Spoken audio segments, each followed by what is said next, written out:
All right, let's get today's program started. Good afternoon, everybody. Welcome to the Lunchtime Discovery Series. It's good to be with you for another edition of this great program. My name is Chris Smith. I'm the coordinator for current science programs here at the North Carolina Museum of Natural Sciences. And as always, it's exciting to be with you. Every week on this program, we meet interesting people doing interesting things out there in the worlds of science, nature, art, education, and more. And today, as always, is going to be no different, except that today we're going to be meeting several really interesting people who are doing interesting things out there in the world. Today, we are celebrating Pride Month. Happy Pride, everybody. And for today, we're bringing you the LGBTQ plus Leaders in STEM panel discussion. Now, today's program especially is coordinated and organized by the North Carolina Office of Environmental Education and us here at the Museum of Natural Sciences, working together to bring you great stories and great topics across all of these areas and across the state of North Carolina. That's what we do here. We've got a great archive of presentations and topics available to you. So this playlist, for example, on YouTube is a great resource of learning. And today's program, I think, is going to be a great resource of insight and inspiration. At least I hope so. I hope so. But to get started, I'd like to introduce you all to today's panel members, and I'll get started with our first panelist that I want you to meet. I'm very excited because I get to introduce them as Dr. Ren Rendy, because Dr. Rendy only a few weeks ago, successfully passed their dissertation work, and now I get to say Dr. Ren Rendy. Dr. Ren Rendy was born in Pittsburgh, Pennsylvania, but has spent a lot of time since then in North Carolina. They have degrees from North Carolina State University, including the PhD that they just finished. Dr. Ren Rendy also spent a good bit of time working here at the North Carolina Museum of Natural Sciences as a program coordinator and educator, and I am so thrilled to welcome them to the show. Hi, Ren. Hi, Chris. It's so nice to be back. Thanks for having us. Next up, everybody, I would like you to meet Dr. Carlos Valle-Diaz.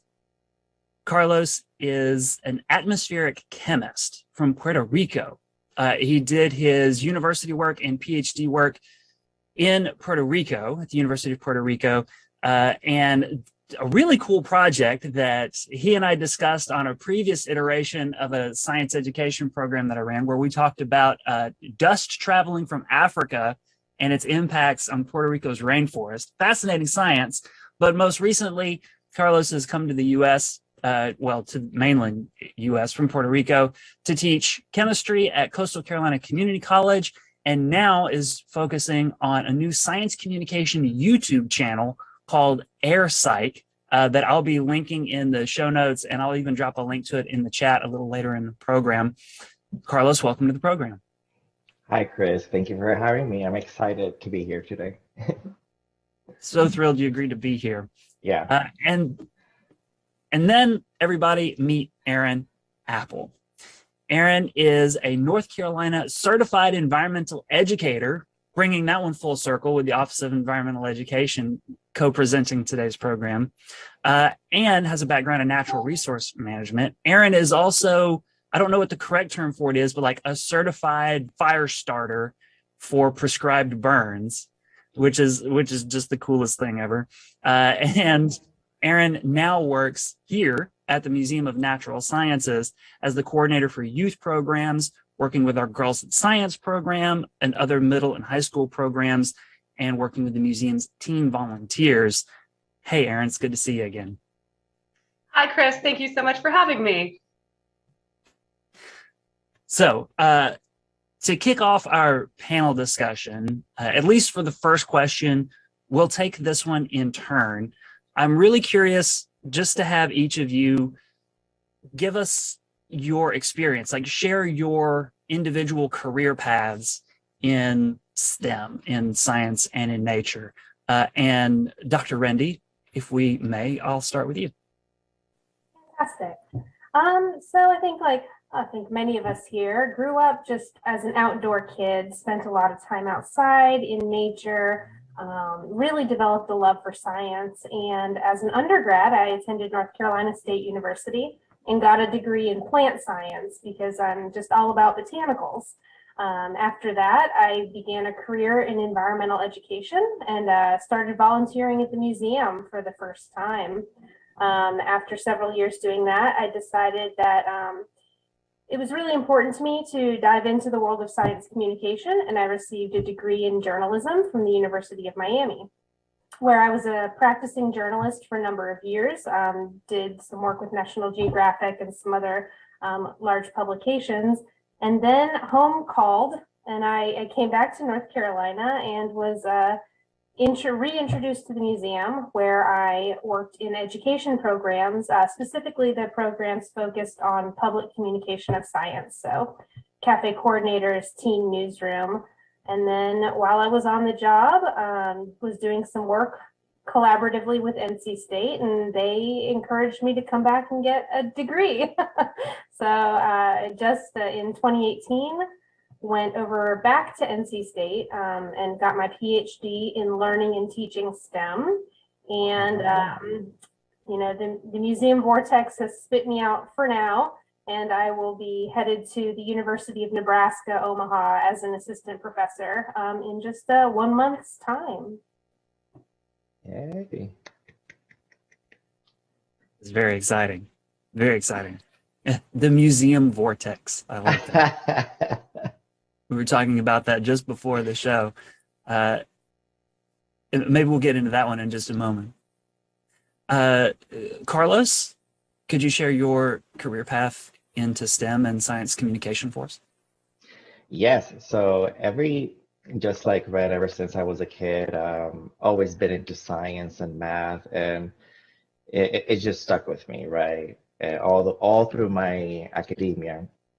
But interestingly, I first wanted to be an astrophysicist when I was in high school, right? And then when I got into a bachelor's degree and doing my studies, I noticed that my interests were lying elsewhere. And then I landed on chemistry, and I did my bachelor's in chemistry. And then I stayed in the University of Puerto Rico in the capital. We have 11 campuses. I was in Rio Piedras, which is in the capital. And there was a research lab on atmospheric sciences, right? And I worked on a photochemistry laboratory as an undergrad research student, and I was studying the atmosphere, but through a laboratory-based environment, and I was looking for a more field-based environment. So even though I did not end up studying the planets as I was originally aiming for, I focused on planet Earth, but studying the atmosphere around it. And then I got this wonderful opportunity to study cloud water chemistry, rainwater chemistry, and aerosol chemistry with multiple collaborators, national and international, as part of my graduate research project. And that really formed me as who I am today. But once I was in my last years of my PhD, I realized that I wanted to shift into the science communication role. So I moved here to the US in 2016. My mother, my brother, my niece, and nephew are here where I'm at now in Jacksonville, North Carolina. So, family end up, bringing me here. And then I landed a job at Coastal Carolina Community College in Jacksonville, North Carolina. I taught full-time there for 4 years, and it really refined my teaching skills, my instructional skills, and I am taking that with me now to work more full-time. And that I'm starting this month as we speak to go back full focus on my YouTube channel and TikTok. Yeah. Excellent. Thank you. I guess I'll jump in. Jump in, Aaron. Well, very much like Ren and Carlos, I was a kid who loved the outdoors, loved animals, loved science. especially the coast. I loved visiting the Outer Banks of North Carolina. I grew up in upstate New York, but came down every year to visit family. And because I had this love for coastal ecosystems, I thought in high school that I wanted to study marine biology. So I applied for and actually got accepted into the marine biology program at UNCW, was excited, and then had a small panic attack thinking that that wasn't what I wanted to do. So I remember having to restructure my whole plan for college, look into other university programs, and I found the zoology program at NC State, applied, luckily got in. And so after that gear switch, went to state to study zoology, and pretty much had a really wonderful advisor who listened to what I loved and what I wanted to do. I wanted to be outdoors. I wanted to work with people. And she advised me right out of the zoology program, right out of her program, and into the wildlife biology program at NC State in the College of Natural Resources, which ended up being really wonderful. I graduated in 2013.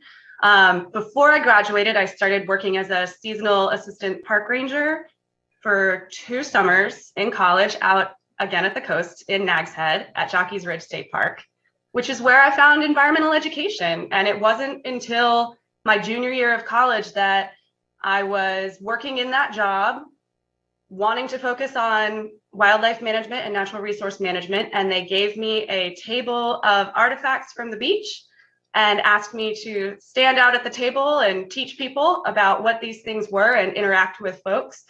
And I remember thinking, oh my gosh, they pay people to do this? I can't believe that I could be paid and have a career talking about the things that I am passionate about. And so I started working towards my environmental education certification. And after graduation, got my first couple of jobs in parks. I moved down to Charlotte for a seasonal position and worked at the McDowell Nature Center there. That was a wonderful experience.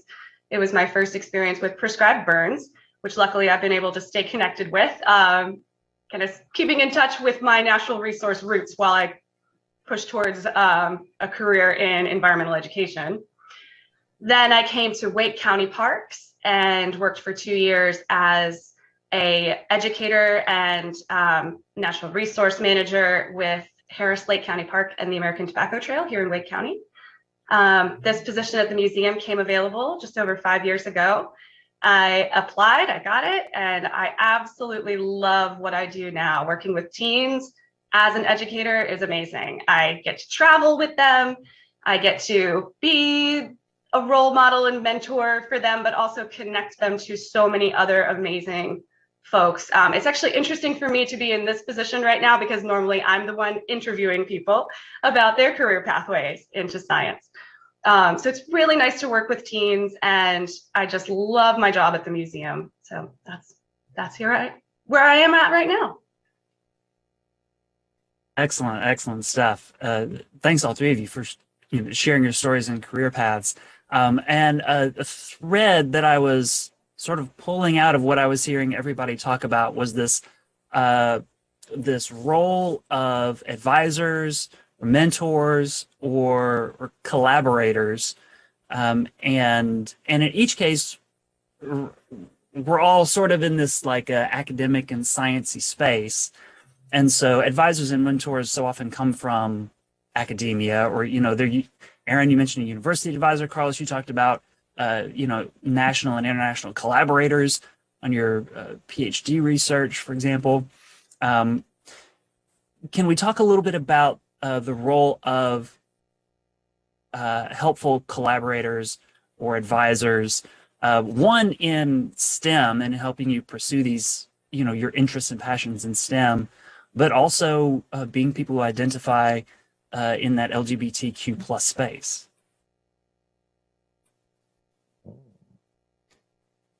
And I can call on somebody to go first, or we can jump in. I'll pick Carlos. Okay. Yeah, I'm processing the information. Well, Carlos, in some of the biographical information you sent that we used for the promotional materials, right? You mentioned not having that LGBTQ plus role model necessarily as you were coming up in academia and trying to be that person now. But also, it sounds like you had important collaborators in STEM for, that to advance that part of your career and life. Yeah. Interesting enough, in the academia, even though during that phase, I've always been out and proud with my identity. I guess I was lucky that I did not have a hindrance to develop myself professionally. And while I was pursuing my bachelor's degree and PhD degree, I would just say I was very lucky. And it would, for me, I didn't feel like I needed to justify myself to my professors or research advisors when I was researching two different labs, one for undergrad and one where I did my PhD. And even with the national international collaborators, the headset was like, okay, we got research to do, we got stuff to do, let's get it done. It's not like, oh, who are you with? Why do you act like this? What do you dress like this? It was just more like as objective as it could be, because science is, in theory, it should be objective. And I was lucky that I navigated that space. It was after I left the academia that and entered the workforce, that's where I saw the layers of discrimination. Yes, there's comments here and there in Puerto Rico when I did my research, but it never hindered me to reach my goal, if that makes sense. Yeah, absolutely. Well, that's great to hear, right? That that so many parts of yourself weren't didn't face discrimination, or that the science was the challenging part, not being exactly. Like, the space was not hostile that I had to defend myself.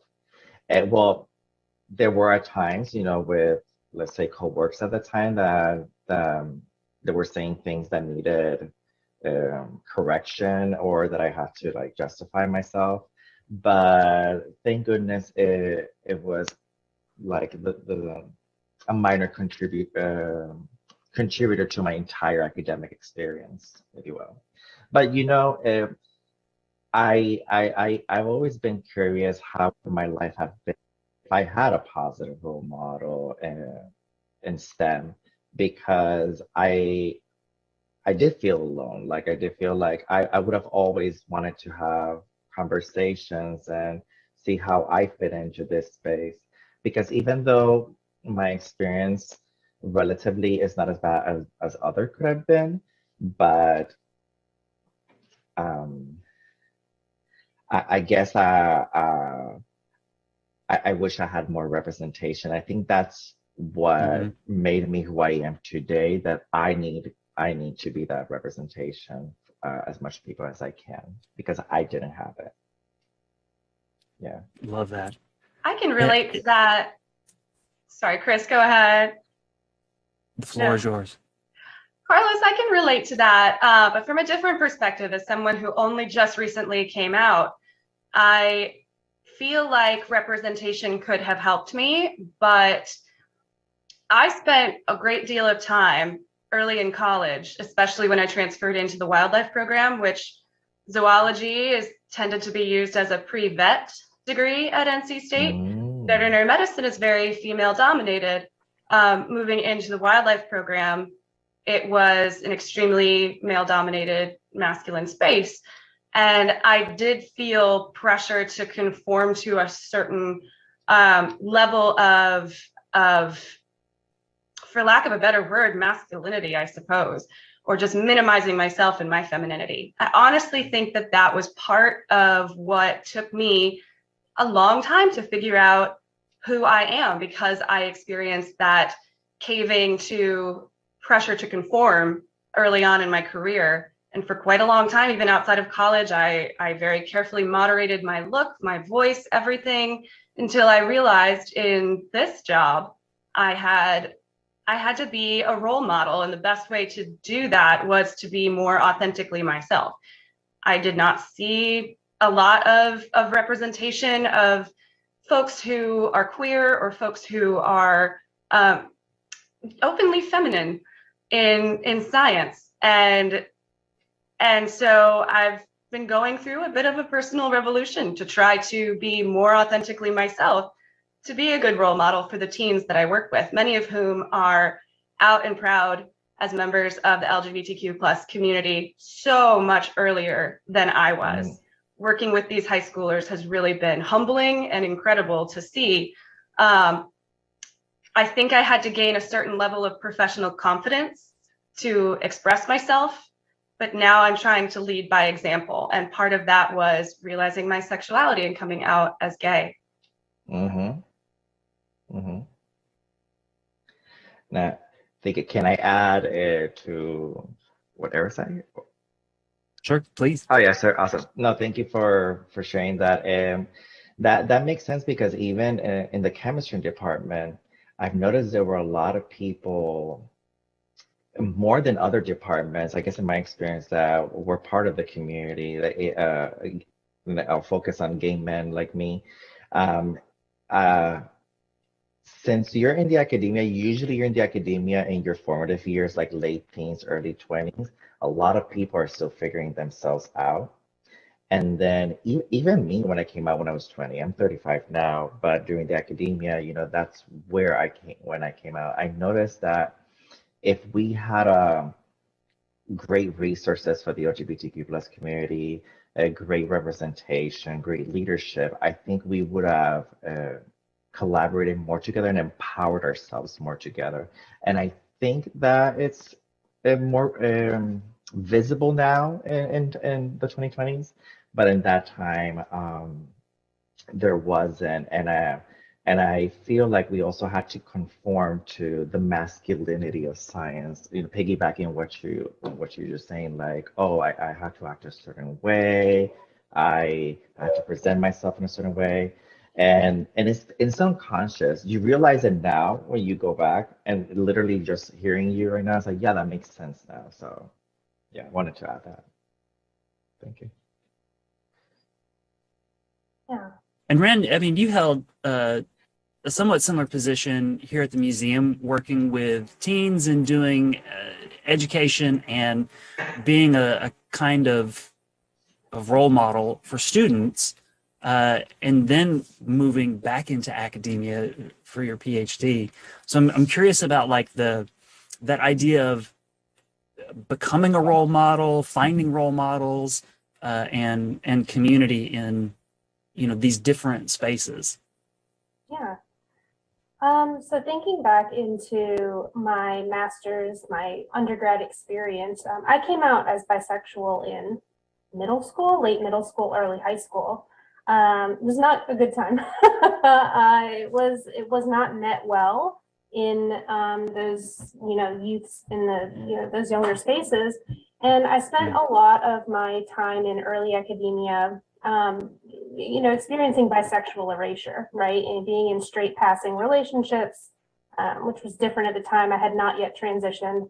And so when I came into the museum, as Aaron said something that really made me think about this. Yeah, it was seeing the students who are so secure, who have had a much better experience in high school, being able to show up as their authentic selves, that really started to help me find my they encouraged me to really be thinking more about this. And that is why when I went into my PhD program, first thing I did was I signed up to be part of the OSTEM club out in STEM at the LGBT Center at NC State, which didn't even exist when I was an undergrad, right? So I didn't even have this resource then. So it was really important for me to be in that space as a PhD student. And I think many of you know, my work right now is how to make science spaces more open, accepting for LGBTQ students. Not just the spaces themselves, but curriculum, science curriculum, talking about this, you know, embedded cis heteropatriarchal masculinity that is across STEM. And so it was those personal experiences I had with erasure, and thinking about how, yeah, had I had safety and representation, I probably would have done things a little bit differently. I know I would have transitioned much sooner. But yeah, so just really trying to, you know, be a role model, no longer be stealth for kids, so that they can see that trans people do exist, queer people exist, and they thrive, and can have a successful life being out. So obviously we have three wonderfully successful people here. But Ren, I'm wondering can we talk shop a little bit, and can you tell us a little bit about some of the ways that your work and research specifically tries to challenge those heteronormative standards, and what you're finding are maybe not best practices, but like those steps that people are looking for? Sure. I think one of the most important things is to sort of question and unpack some of the things that we learn in science, right? We learn taxonomy, we learn a binary gender and sex system, especially in, you know, K through 12 academia, where it's a very reduced and simplified notion of what biology is. And so I'll talk specifically about biology. We know that nature it's gay. Nature is very diverse. Nature is very trans. It is very gay. It is very intersex. But in K through 12 education, you know, we learn a very simplified version of that, which says that those are actually abnormal things. And so you have students learning that they are abnormal, right? That they don't fit in, that they are outside of the realm of what is natural. And that's just not true. So it's really thinking about embracing diversity, embracing the natural, wonderful realm of possibility that exists in science. And also understanding that science is tentative, right? It's creative, it's tentative, it's subjective, it changes as we get more information. And so what I'm really hoping to do with my research is help teachers understand that they can create this sort of open space for identity development, for a different understanding of science, that it can be used as a tool of liberation rather than a tool of oppression.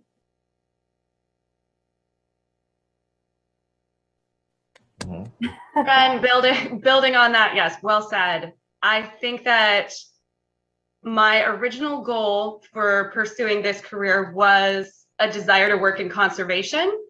And I found that rather than through a research path, I felt I could personally make the most difference in conservation through education. And that's where working directly with folks came into play. But as my career has progressed, providing representation and sort of fostering scientific literacy has become very, very near and dear to my heart. I think that science literacy is the key to having folks not just develop an appreciation for nature, but understand concepts like you were just mentioning, the fluidity of gender and sexuality in the natural world. That's something that is not necessarily taught enough, and concepts like that can really make a difference for young queer students, and also in public perceptions. I think that there's value to that, and it's very rewarding. Yeah, indeed. I felt the impact of my identities, the intersection of my identities, both as a Latino person of color and as a gay man, in the academia. Looking back, just solely focusing on the science and getting it done, Um, Even though I was out and proud, but in the academic space, you could argue that I was not. So when I entered the education space, teaching at a community college, I noticed even more that I had that sense of fear, and then I felt, and even with everything that happened in 2020, I noticed that I need to put myself out there first. So just by my presence and owning who I am, I had students comment like, you know what, I never had a non-white instructor, I never had a gay instructor, and you, or a person who's so open about their neurodivergence and everything who they are, like the layers that make up me and how they see me thrive. I've always had that impact. And me as a person that never experienced that as a student, to me was like, wow, look what I'm doing. And that kind of helped me go back and realize like, I didn't have this, like, because in Puerto Rico, since we're all in all different shades of color, like the identity of Puerto Rican and the skin color was definitely not a focus for me because we're just basically all different. But in terms of my sexual identity, um, I didn't have that, and just seeing how I did that to others is like, oh wow, the power of representation, and that's just one of many things that I can do. And that motivated me to initiate safe zone trainings on the college and revitalizing the LGBTQIA plus club at the college. So during my time there. So I guess it's a way for like atonement for the things that I couldn't do in the academia because I was first discovering myself, my role in the world. So, so yeah.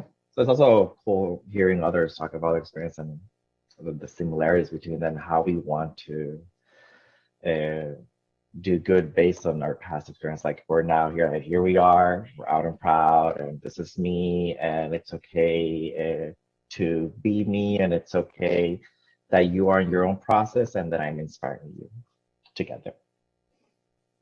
Yeah. We are living through a time of such rapid social change as well.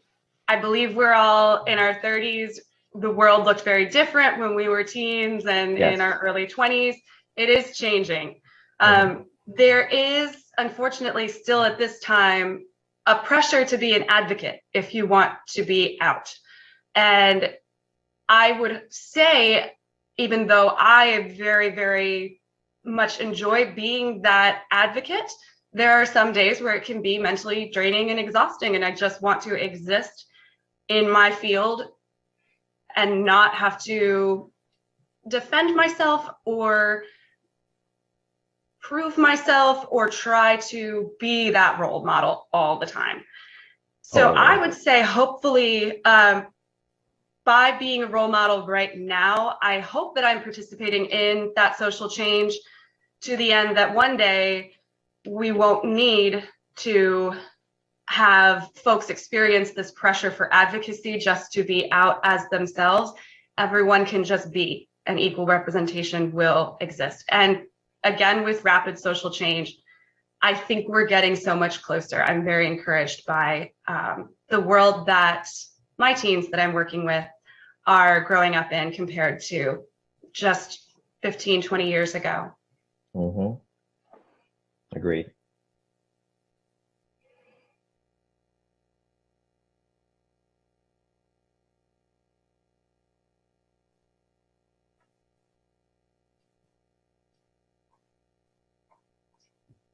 We have no audio, Chris. Yeah.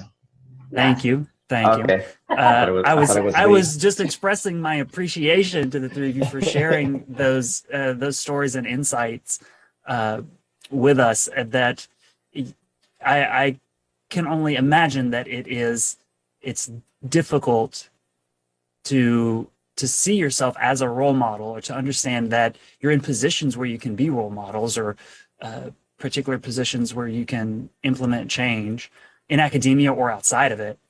But that, self-care is also important. And it's also dangerous. visibility is dangerous, especially if you are a person of color, especially if you're trans, especially with the legislation that is now restricting visibility in education spaces. You know, we've seen this in Florida. It's a difficult time to be an advocate. It's a scary time to have my pronouns visibly, you know, identify me as trans going into a high profile public position. And but it's worth it to me. Yes. For the kids, it's worth it for this next generation. So let's. Yeah. No, especially with everything that started the beginning of this decade in 2020, major events, and all the way up to now, and even now in this month of June, the amplification of hate against our community, like it just puts us in a position like we have to fight back. Like, and there's different ways how you fight back, right? But in our case, it's like, no, you are not going to silence me, and I am more than my identities, and let me be me and let me do my job. You know. So Absolutely. yeah. For the viewers, also, I want to remind everybody that in just a moment, if you've got thoughts or questions for today's panelists, you can put those into the chat on YouTube, type them up, get them ready. In just a moment, I'm going to be turning to all of you watching for your questions and your ideas. So jump in the chat. We'll make this Lunchtime Discovery series interactive. But the next point that I wanted to bring up, and I feel like we've been talking about it, and the three of you have been doing this, but what advice would you have for students identifying within the LGBTQ plus community today?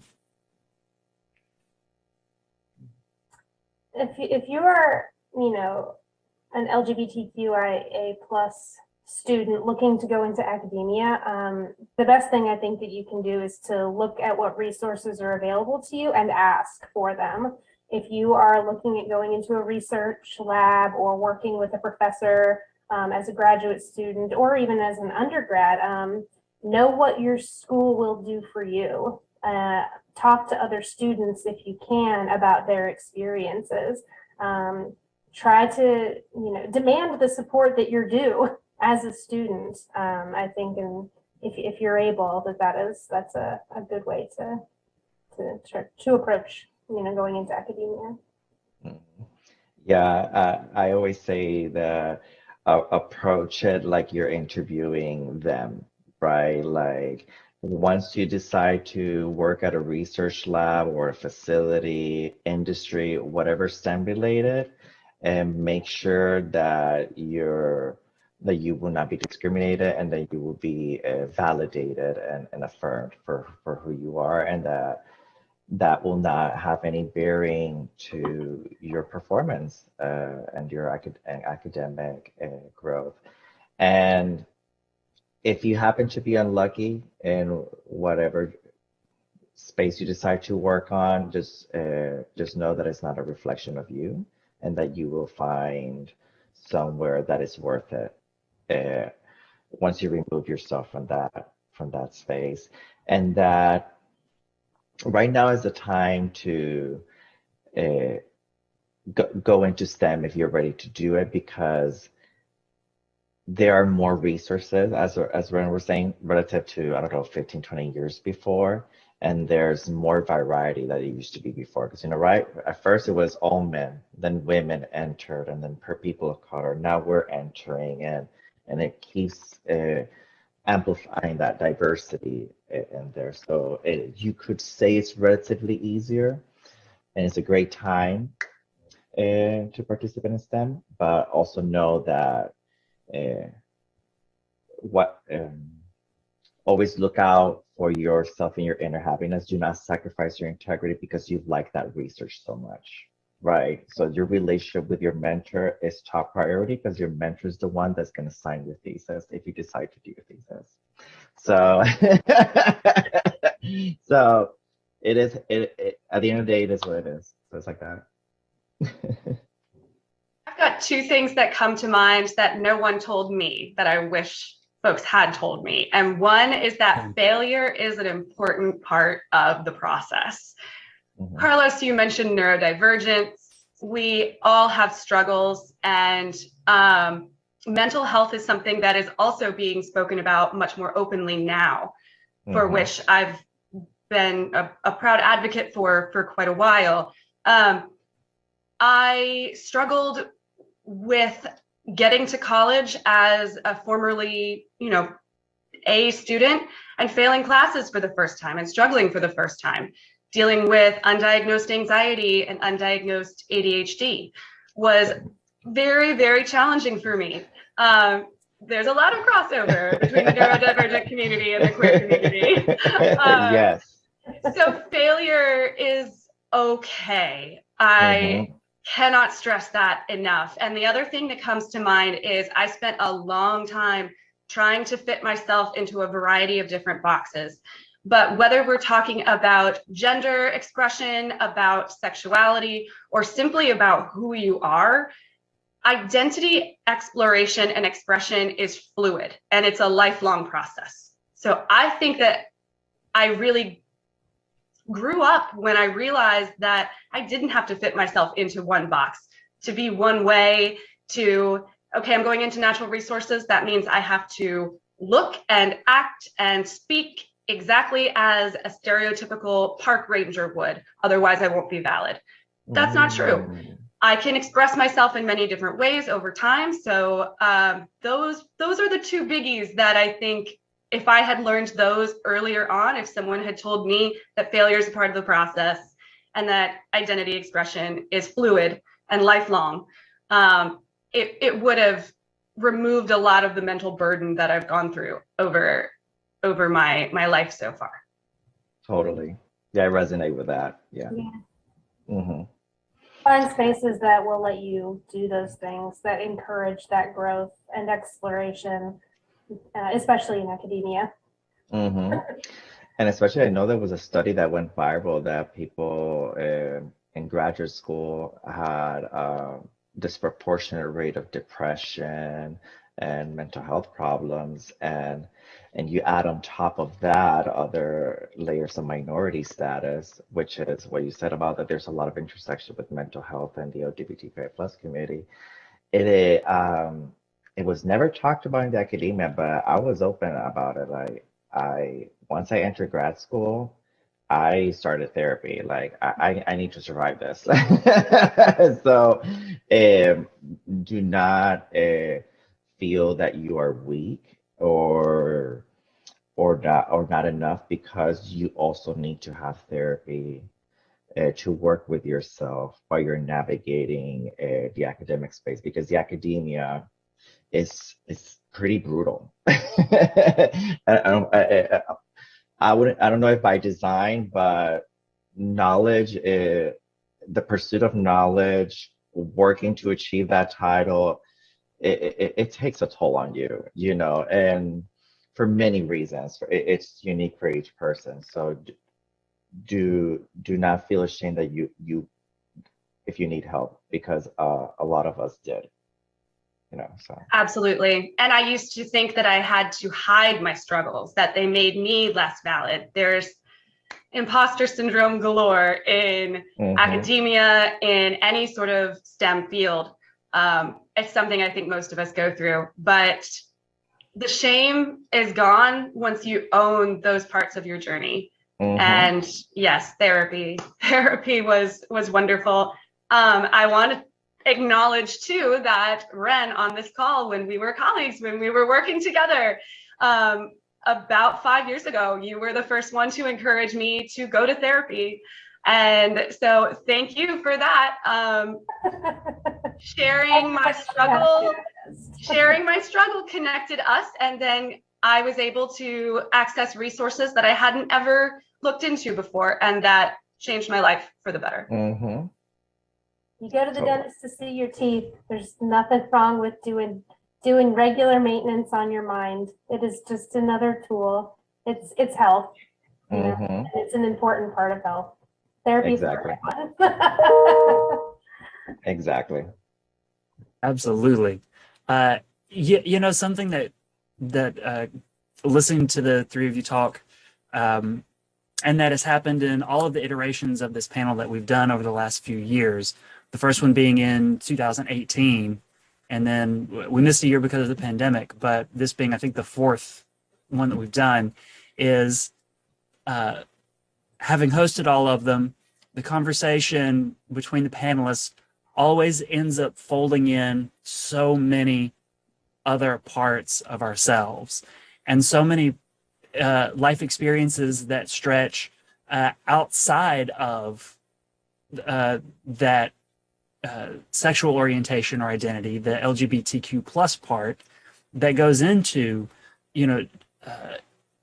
how everyone seems to live their lives, and how organizing a society that's based on justice and equity improves life for everybody, right? That it's all of these things, it's all connected into one thing, where if we can treat everybody equitably, then we elevate everyone altogether.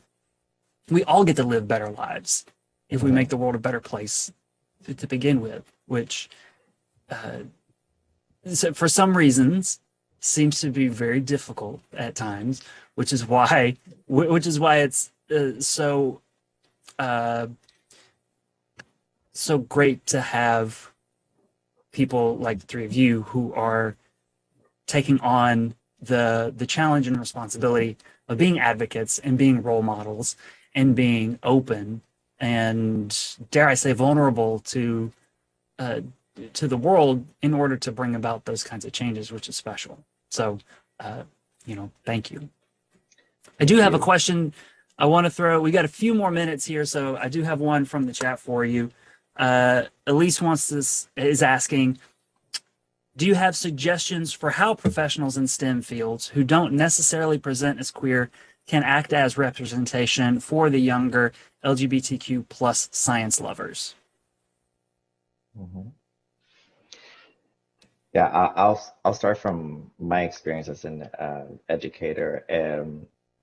If you have a research lab, I'm just going to focus on similar experiences that I had. Like, if you have a research lab, as you work in an industry, and you regularly have like these group meetings, for like progress reports or such, or you're preparing them to present a poster or a presentation, right? If you're subjecting those types of students into that space,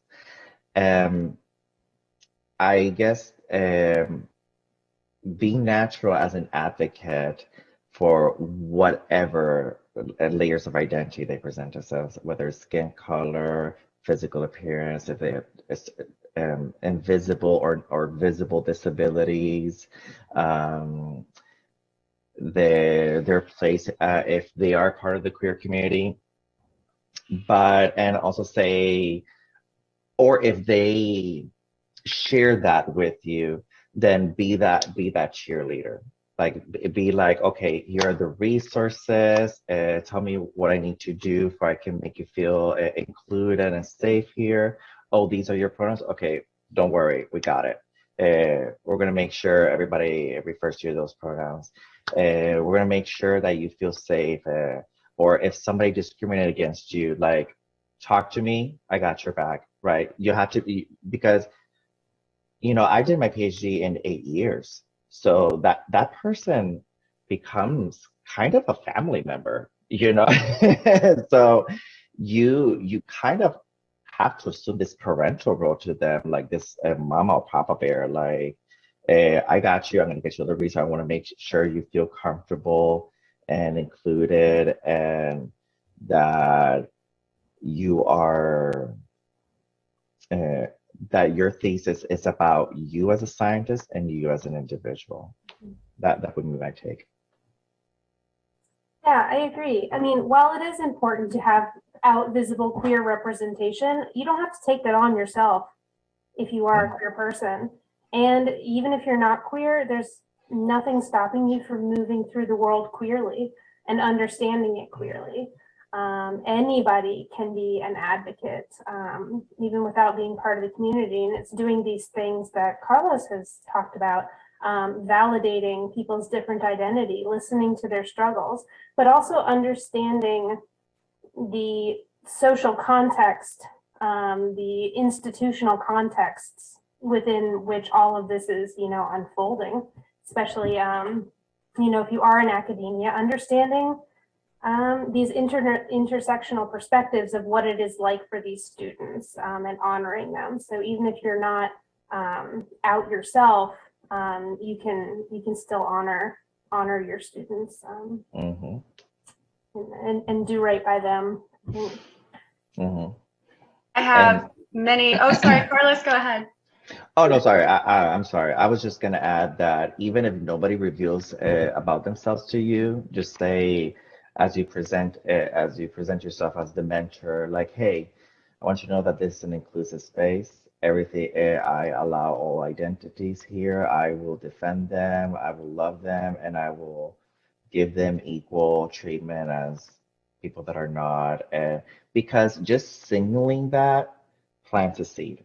Just like I plant a seed when in my courses, I tell, hey, I'm safe zone trained, I'm a safe zone facilitator, I'm part of the LGBTQI plus community, and that's it. People immediately resonate with that. Even though that student won't say anything to you, say it. Yeah. Sorry. So true. I have many years of experience being a passionate ally long before I was fully realized myself and before I was ready to come out publicly, which again was very recently. But there's a few ways to show that you're fostering an inclusive environment, whether that's within your own workspace, if you work in education with students that you work with. Include pronouns in your email address. I wear pride pins to work, rainbow pins, and I had before coming out because I want to actively foster an inclusive environment. We have, with programs like Girls in Science, one of the changes that I made coming in was expand it to say we are open not just to girls, but to girls and non-binary students in North Carolina, and working on inclusive language. And then when it comes to working directly with folks, I can be an advocate all day long for the groups that I am a part of, but I am not a part of every group. So what I can do there is leverage my privilege to elevate the voices of others from other groups, because again, I can be a role model for myself, as a woman in science, as a member of the queer community, but using my power and resources as an educator to then bring in other folks from all different groups, that's truly valuable. And that makes me think, Erin, also shutting down when you see racism, transphobia, homophobia. If you are in control of that space and you have that power, the best thing that you can do as an advocate is to stop that and and use this to redirect and reestablish that space as a no ism phobia space. Totally. 100%. Yes, definitely.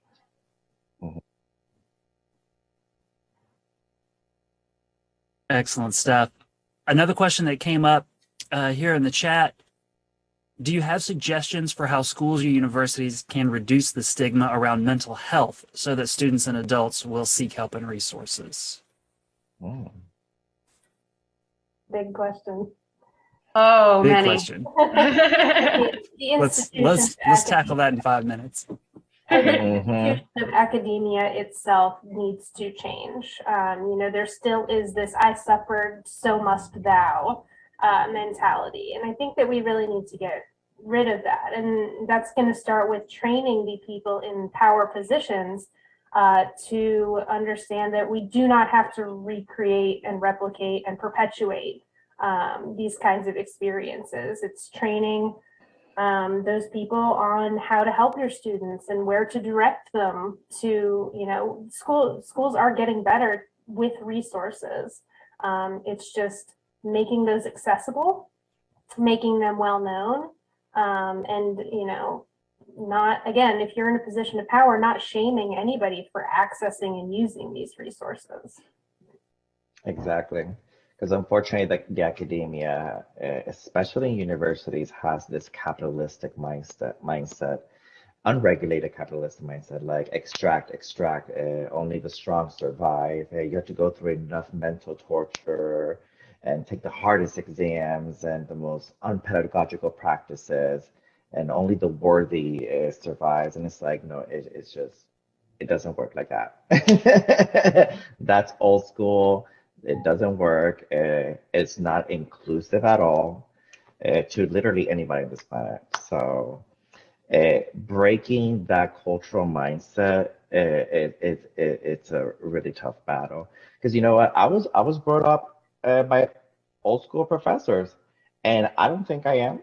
Uh, I teach and provide assignments and treat students way differently than how I was brought up in academia. So, and I don't have this mentality like, oh, you need to suffer like I suffered. You know, it's like, no, that's just perpetuating victimhood.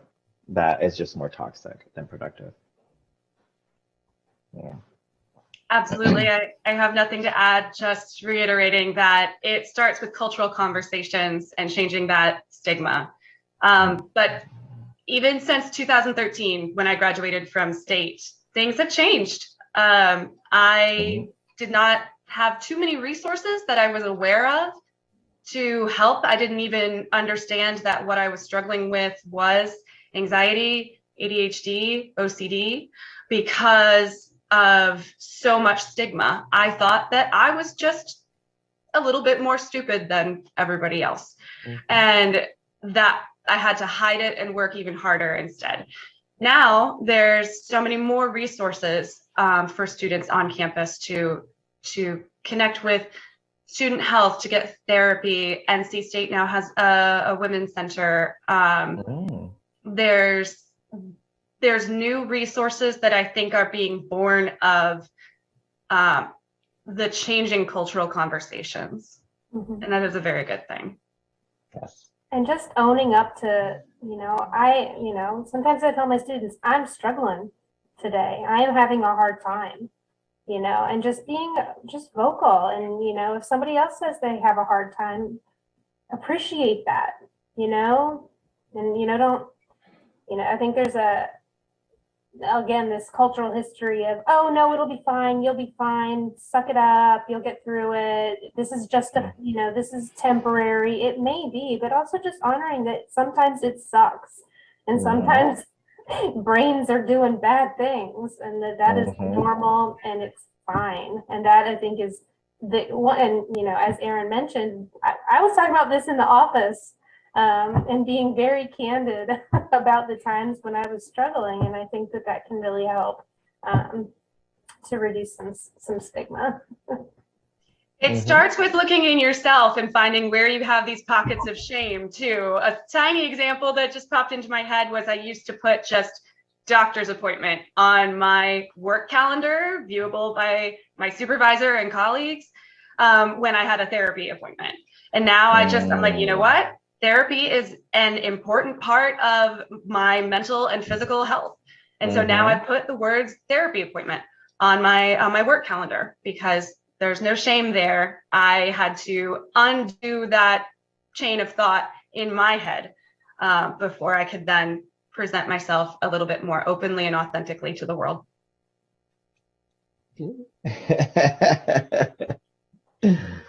Good. Ren, Carlos, Aaron, my sincere thanks and appreciation to all three of you. Thanks for Thank you, Chris.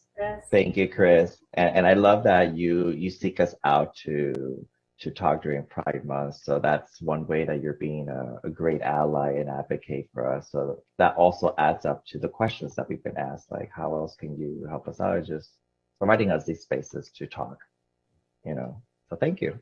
Absolutely. Thank you. And happy Pride. Yes. Happy Pride indeed. Folks, that'll do it for the LGBTQ plus leaders in STEM panel, this edition of the Lunchtime Discovery series. Real quick, if folks watching this program wanted to be able to follow your science communication or your future endeavors, Ren, how can they do that? You can follow me on Twitter at ResearcherRendy, my last name, and I'd love to connect with you there. Carlos, I know you're working on this awesome YouTube channel. Yeah, little by little. It's AirPsych, AIRPSYCH in YouTube. You're gonna see this logo of two hands, nature and technology. You know, I'll be teaching mostly atmospheric sciences and some analytical chemistry because that's my actual PhD degree. And this summer, hopefully I can release way more content. And TikTok and Instagram, I am DrCJ, Dr. CJ, Valle Diaz, my two last names, VALLE all together. Excellent. Aaron, can we promote you as well? Absolutely. I am working on starting to have a bigger social media presence with an account that's more focused on breaking down stereotypes in wildlife professions. And that account is on Instagram. It's enviro.aaron. Give me a follow. I will be hopefully having a bigger presence on there very soon. I love it. I love it. Thanks again to today's panelists. Thanks everybody for tuning in once again. We'll be back here again in the month of July with more awesome Lunchtime Discovery Series programs. Check out naturalsciences.org where you can get information and see the upcoming schedule. And you can check out what's happening with the Office of Environmental Education at their website, eenorthcarolina.org. Until then, everybody, go be excellent to one another. We'll see you again real soon. Happy